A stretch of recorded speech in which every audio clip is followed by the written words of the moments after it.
Good morning, friends. Welcome to the tourism lecture series. So let's start. Today we are going to start a new chapter, which is designing and developing to a travel circuit and itinerary, right? So in travel agency and tour operation, already we discussed different things, like for example, first of all, the first chapter was basically about the overview of the travel sector, travel industry, tourism industry, and how travel agency and tour operators works like an intermediaries of the tourism industry, right? So what is role of travel agency and tour operator in tourism, right? Overall, how they are contributing in tourism industry, in what way? Clear? So there we came to know that travel agency and tour operators basically they work like a intermediary. So their role in tourism industry is like a intermediary. Means it is a linking component. Travel agency and tour operator basically, particularly travel agency, they are the linking component in between service providers, which is known as principals, okay, and also the customers who are in the form of tourists, guests, right, travelers. So they are basically linking components. That is very important. Now the second chapter we came to know about the various types of travel tour products, right? So what are the various products of tourism industry, or particularly a travel agency products or tour operators product, that we came to know, right? So what are the various products? And the third chapter was basically related with the function of the travel agency, right, and tour operator.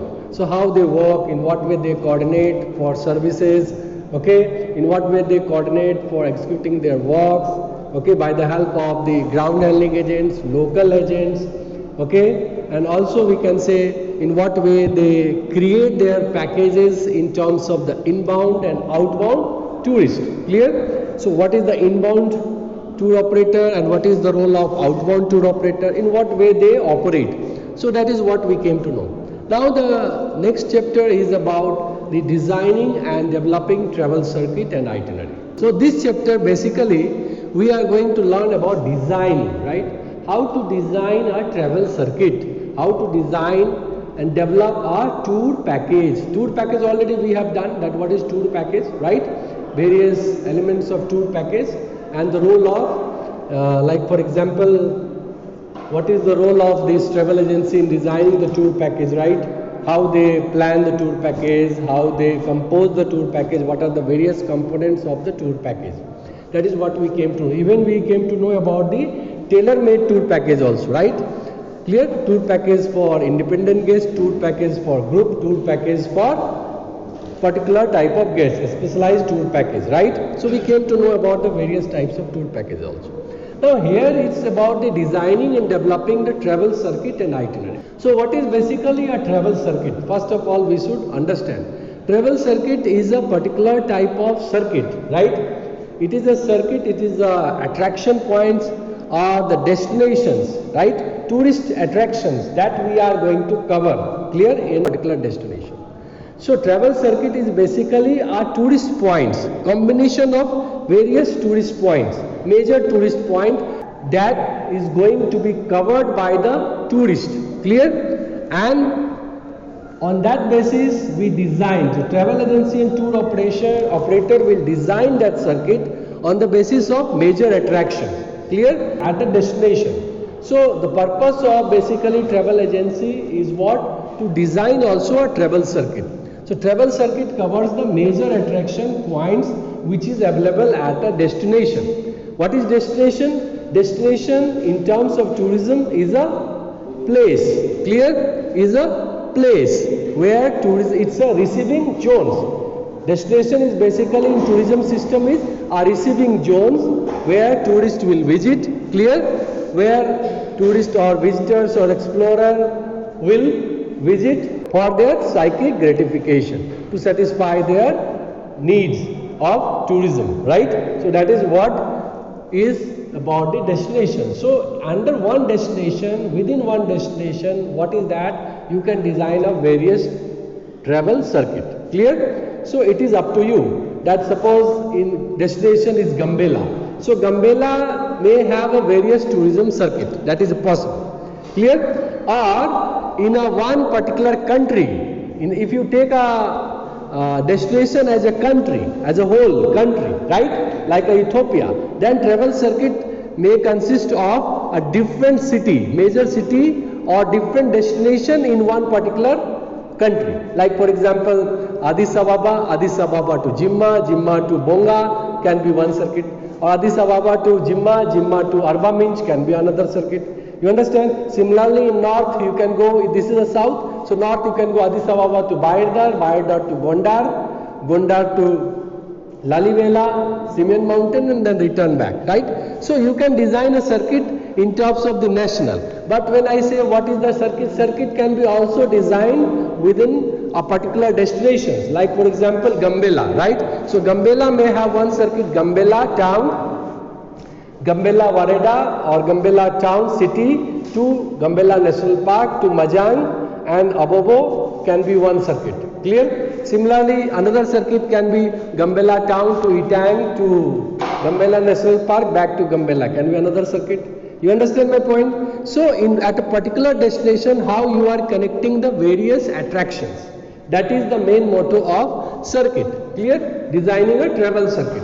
That the travelers who is going to come, or tourist who is going to visit a particular destination, right? So that destination can be pre-planned, okay? Or which area you are going to focus upon, right? That is the major role in designing a travel, major purpose of designing any travel circuit. You understand? That is what we have to understand. So in travel circuit, when we are going to design any travel circuits, so what are the various things that we need to consider?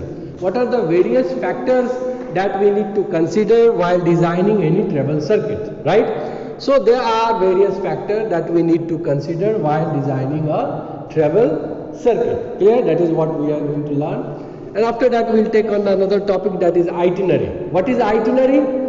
Let me tell you that what basically is itinerary. Itinerary is basically a schedule, okay, a plan of various activities that a tourist is going to perform, clear, within a stipulated period of time, clear. So basically itinerary is the layout of the day-to-day activities with the time and description, clear. So itinerary is basically a layout, a plan of activities, clear, on day-to-day basis that tourist is going to perform at various sites. Clear? That is what itinerary. Itinerary can be of also various types. Tourist itinerary, vendor itinerary. You understand? So it can be a different, or tour manager's itinerary. So it can be a different types of itinerary.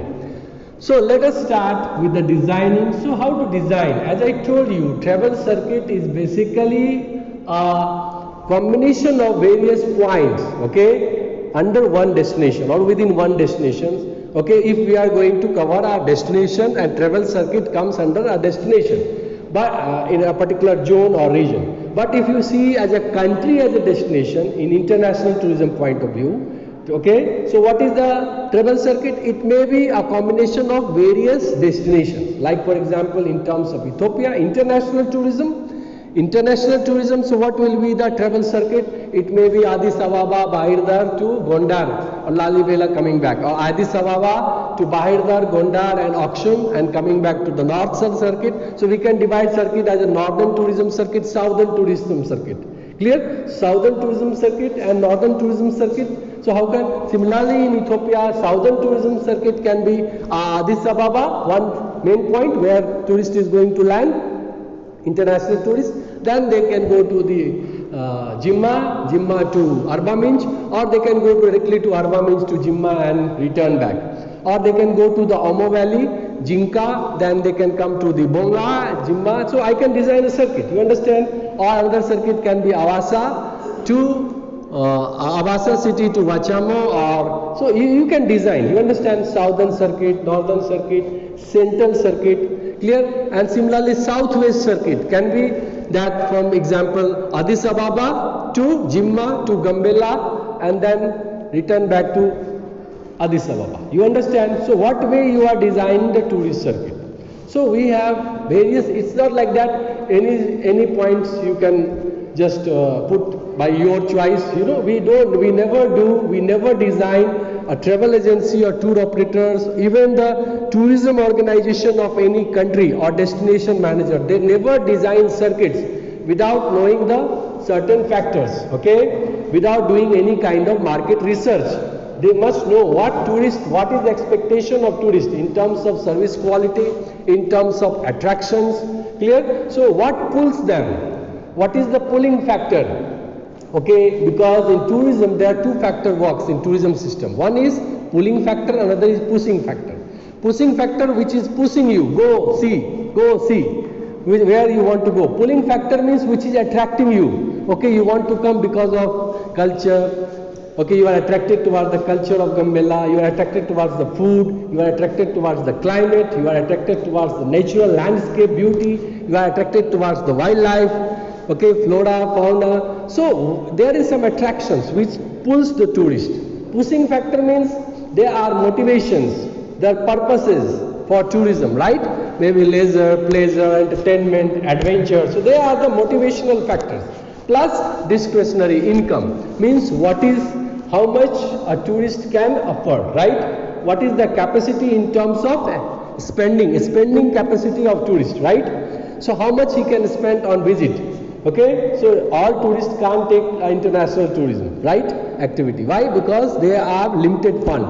So pushing factor is also how much he is earning. What is the income of the tourist? Clear? How much he can spend, spending capacity. So that is another. Then another pushing factor may be safety, security also, right? If he is telling safety, security is okay, then that may come also under the pulling factor and pushing factor both. You understand? So pulling factors normally comes under the receiving zones, whereas pushing factor is generating zones, right? So generating zones for Ethiopia's are which country? If I say in terms of international tourism, so for Ethiopia, major tourist comes from which country? It is from the European countries, right? From France, from Italy, from Germany, right? So major tourists are there. Then from America also people comes, right? And also from the Asian countries like China or India. So people used to come. Then the Russian countries, right? So Ethiopia has tourists of international segments. They want to come and visit. So where is your market? That is the most important thing. And what is their need? So generating zone for Ethiopia is all this country from where tourists will come. Clear? That is what pushing zones, right? Pushing factors. Now the next is the receiving zones, which is Ethiopia, right? Because Ethiopia has attraction in terms of the wildlife, flora, fauna, whatever you say, right? Natural landscape, in terms of natural attraction and man-made attraction both, right? So let us take that when you design any circuit, it is not like that simply you sit there and as per your wish you design your circuit. No, I like this place, so I will put these places in the circuit. No. You have to go for inventories of attractions, that which attraction has potential to attract the tourist. You understand? If that place and attraction has potential, you put those names in your circuit. Clear? You connect those points in your circuit. If you feel that this particular place has no attraction or this attraction is not feasible in designing, please don't put. But at the same time, you should also remember what is expectation of the tourist. Okay, what they want. Okay, whether they want to visit this place or not. That is very important when it comes for the designing and developing any travel circuit. Clear? So you should also look for the market. But the most important thing in designing and travel circuits are three things you should consider. The first is the identification of attractions. Clear? You must identify the attractions in your area. So go for inventory of different attractions. The second is identification of main services, means you have to find out whether sufficient service providers are there, whether sufficient suppliers of services are there or not, right? So that is also you have to go to find out service provider to the guest. Then you have to coordinate in between attractions and service providers. How you are going to establish linkage in between service provider and attractions, and then you will design a circuit. Clear? So travel circuit. So let's take one by one that what is identification of attraction. How to identify attractions. Okay, so first factor, first element, what is this? Point is identification of attraction under the designing and developing any travel circuit.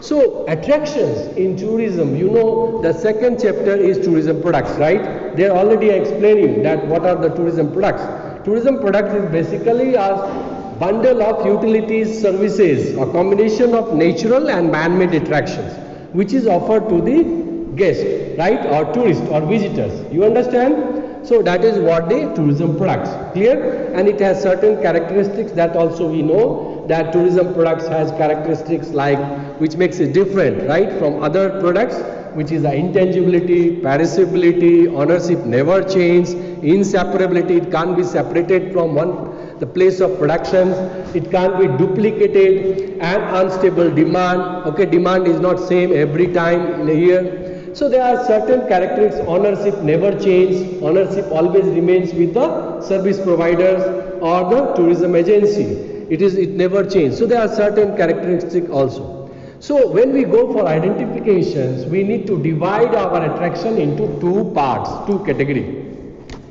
First is, I have to divide into the natural attractions, right? Natural attractions, and second one is man-made attraction. Man-made attractions. Natural attractions are created by nature. Clear? Natural attractions are created by nature. Okay? Okay? We consider mountain as also God, we consider tree also as a God, we consider river also as a God. Air is also God, sun is also God, moon is also God, star is also God. So it depends. But for science they are telling it is the scientific activities, right?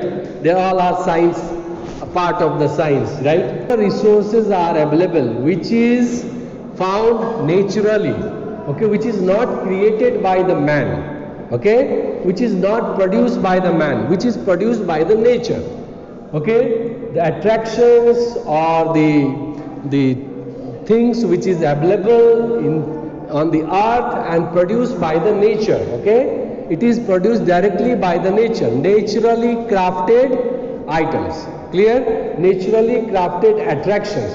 There is no role of human being, okay, in producing that particular what attractions. Those attractions are the natural attractions. Clear? That is created by the nature. Nature has created. Whereas man-made attractions are those attractions which is created by the human being, right? It is different from the nature because it is created by the human being. Or artificial kind of things, that is a man-made attractions, right? Now what are the natural attractions? If I see you go for inventory for natural attractions, so as I told you, it is created by what? Nature itself, right? Nature has crafted it, nature has created it, man not. Clear? So what is this? There is no role of human being in creation of this. Naturally found attractions, right? So what are those attractions? Naturally found attractions like the landscape of the area which is created by the land, river, mountain, fountain, flora, fauna, okay, endangered species, wildlife, birds, cave, you understand, waterfall, natural bridge, okay, all are lake, natural lake, all are natural attractions. You understand my point? Cave, natural attractions, okay, forest, natural attractions. Clear? So wildlife, natural attractions, all are natural attractions which is created by the nature. Mountain, fountain, river, you understand, stream, waterfall, flora, fauna, sea, river, clear? Forest, all are natural attractions. Cave, natural attraction, clear? So natural attractions are those attractions which is created by the nature, first thing. So that will also come under the identification of the travel circuit. When we design, so we must focus on the natural attraction because most of the people would like to see, particularly in the world, like to go for the natural attractions also, clear? So it must be there, natural attractions. Then the second thing is man-made attractions.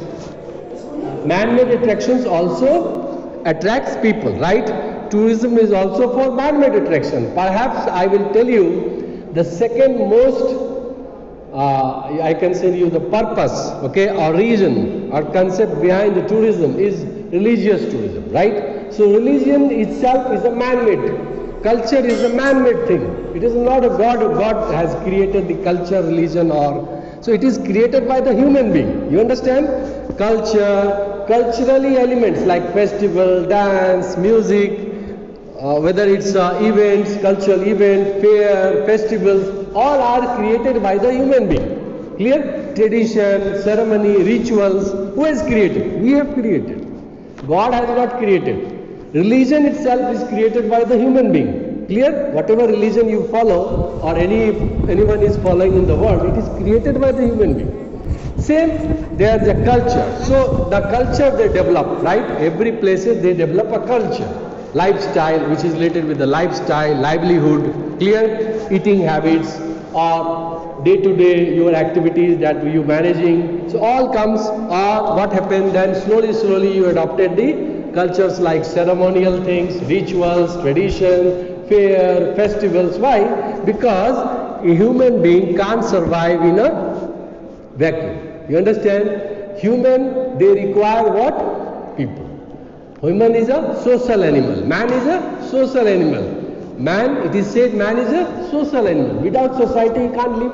Clear? So to connect people to people, they, under the religion or culture, they started coming out with the different elements, like for example, organizing festivals, fairs, rituals, ceremony, so that they can invite each other and they form a society and they can perform the rituals, and rituals will bring closer to each other, right? So one festivals, everybody will come, the family member will come, or you organize one ritual, set your family ceremony, they will come and visitors will come to you, meet you, right? A marriage ceremony is a part of your rituals, is a tradition, culture, right? Religion, culture, for the sake of benefits also they changed on time to time basis, right? So all man-made attractions, culture, religion.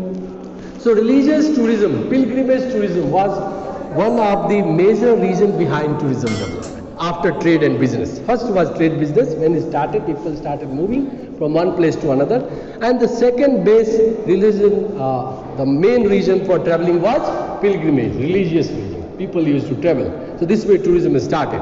After that, people also attracted to our attractions, natures, man-made, and slowly other reasons also come in tourism. That's why we see there are different forms of tourism: adventure tourism, leisure tourism, religion tourism, right? Medical tourism, health tourism. So different purposes, different tourism. But basically it started with religious, cultural ground, right? And then it came to the natural attraction. But natural attraction was also there together with these cultural attractions from the beginning. Like you see, you must have heard that king and queen or people used to go for the boating, right? For hunting, to some places. What was that? That was also to change. I want to change, so I will, or he used to spend some time from this place to another place. So what was that? A kind of tourism based activity. You understand? So natural and man-made attractions, all dance, music, paintings, drawing, art and craft, rituals, ceremonies, religions are man-made attractions. Clear? That is the first thing which attracts tourists. Now the second thing in man-made attractions are park, recreation park, right? You understand my point? Mall, shopping malls. Okay, these are all, what is this? Are man-made attractions. You understand? Or different types of ride zones or water park, right? Like in Toto Park, in Addis Ababa, is a man-made attraction, right? It is combination of nature and man-made both. So there are possibilities where you are combining nature with man-made or simply for man-made attractions. I say, why people will come just to want to go to Omo Valley? Tell me, what is there in Omo Valley? Omo Valley, they want to go to see the indigenous people in their lifestyle, their culture, right? How they live, how they survive. Clear? At one place you find so many groups, right? So what is this? People, they just want to see the Hamar tribe, Mursi. You understand? Suri. So what is this? They want to go to see, to visit this, how they stay, how their costumes, what is the traditions. They want to participate, they want to learn. You understand? At the same time, there is Omo Valley. What is valley? Natural attraction. Here, Omo River, natural attraction. You understand? Forest, natural attractions. So it is combining. So there are certain people who comes to see just for that certain regions. So one person, one culture itself can attract. Even one ethnic groups can attract. Right? Tell me, in Kenya, there are so many ethnic groups. Am I right or not? Right? People are going to Kenya just to observe the Maasai. Why? They promote it like this. You understand my point? It depends on marketing and promotion also. Clear? In what way tourism department or tourism they are promoting a particular culture. How they are connecting this with the national park. With the safari tourism. Safari tourism where people they are taking you inside the national park and you observe the animals. Wild animal in their natural habitat condition. That is what in protected area, right? So safari tourism you visit wildlife reserve or all.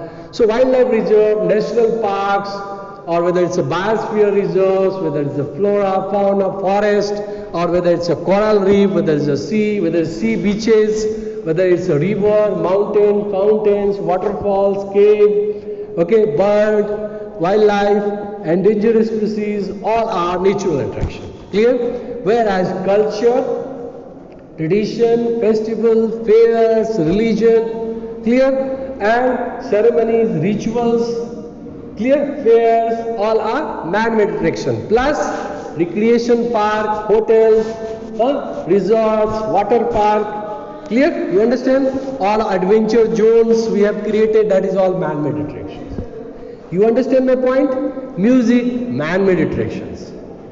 Dance, man-made attractions. So see, man-made attraction has also power. Natural attraction has also power. I just want to visit too because I want to see the African lions, safari, African lions, African zebra, African elephant, so I want to go. You understand? So because that I want to go to India, I want to see Asiatic lions, so I want to Gir National Park. You understand my point? For affairs, because this is one of the fair related with a particular culture or tradition. So there are many places in the world which is a man-made attraction, religious attractions, which people follows. Similarly, there are monuments like Wonder of the World, 7 Wonder, 10 Wonder of the World, which is crafted by the human being, like Taj Mahal in India, people would like to go. Clear? So, the identification of attraction, there are various examples I can give you. I just give you example because you should know that how to identify the attraction, which has more potential, and how to connect one attraction with another attractions. At the same time, how you can, in what way you can combine natural attraction with man-made attractions. Similarly, you have identification of service. Now you have attraction, my dear, right? You have already identified that these are my attraction, natural and all. Now I have to connect. So you identified that this particular place, you have selected 3-4 different attractions, and on that basis you are going to design a circuit. Clear? Maybe one is a wildlife, another is a culture, and one is the town life. So you connect with the Gambela city, with the Gambela National Park, with the one village which you have selected the ideal village to promote the culture of Gambela. So any village, whether Abobo village, Tang village, Lumtang village, any village where you feel that all 3 communities, 4 communities live together, and that is a good glimpse of Gambela. So I can see all the culture. So you connected these points and you develop, right, a circuit. But simply developing circuit will not facilitate. You have to identify the service. When the guest will come, what is their need, what they want, where they will stay, what they will eat, how they will communicate, how to carry this guest from one point to another attractions, what will be the mode of transportation. Clear? So where there is a sufficient supplier of services or not, sufficient number of hotels or not, accommodation providers or not, okay, sufficient number of food joints or restaurant or not, transportations or not, buses, car are available to pick up, drop, sightseeing or not. Clear? So service providers should be there. Clear? Service guides are there or not, tour guides, tourist guides, whatever is called. So is there service provider or not? So you have to find out attraction, you know, but you should know the service provider also. If they landed, there is no transport going from one place to another. If I want to commit one place to another, how to go? Clear? Where to stay in Gambela? There is no hotel. Or suppose if I want to stay in the Lumtang, is there any provision to stay in the Lumtang? Can I stay with the community? Is there the provision of homestay in the community, in that village? Can I stay? Can I enjoy with them staying? Because more participation give more enjoyment, more learning for the tourist. Clear? And in the community also. So, where if I am visiting the another place like national park, is there, it is a far away from, or if I want to stay, is there any resort near to the national park, eco-friendly resorts? Clear? Or food joint. So you have to find out the service provider. Clear? In terms of the guest demand and need. And then you coordinate in between attraction and service provider. Clear? Then you design that this particular place, these are the hotels where guests can stay, food, and this is the place. From one place to another place, we will use the car or this. Clear? Like this way. And at the local level, we can just utilize the local guides. Clear? So this way, you can design a travel circuit. Clear? That these are the points after identifications that has potential to attract, and they are the service providers in the area. So this way, what happens? The designing process you can complete. Clear? This way designing process can be completed. First you have to identify. So travel circuit means you are going to a particular area, particular point. Okay? Are the major points of attraction that is going to be covered by the tourists or visitors. You understand? Those are the travel circuits. Clear? And it is basically identified by the travel agencies or tour operators can also design by the help of the local tourism and culture bureau authority or travel and tourism bureau or travel and tourism offices or destination manager of that area can also develop and design a tourist circuit. Clear? Tourist circuit, when you design, you should also think about the bank facility, ATM services, financial provisions, because if the guest is coming with the ATM card, how they will withdraw the money. Money exchange facilities, all services should be there. Plus safety and security service is very important. If I cover this area, so every point should be safe, secure, and for that government should leave no stone unturned. Clear? To provide them satisfaction in terms of safety and security. So now next is travel itinerary. What is travel itinerary? Travel itinerary, I told you, basically it is a layout of the day-to-day activities that guest is going to or tourist is going to cover or visit. Clear? With time, with the details of each activity on hourly basis, daily basis, then every day you can divide into hours. Clear? How much time? At which place a guest is going to spend with the guide, with the information, what information they are going to collect, where they are going to visit, where they are going for shopping, where they are going for money exchange, where they are going for, which place they are going to visit for food, okay, for getting ethnic food or western, whatever food, clear? Where they are going to stay, at what time will be arrival, what time will be departure from one place to another place, what will be the mode of transportation, what will be the duration of the stay or duration of travel or journey. Clear? That is very distance from one place to another place. So this all covers under this. That's all for this lecture. Hope you would have enjoyed. See you with next lecture. Please subscribe our channel.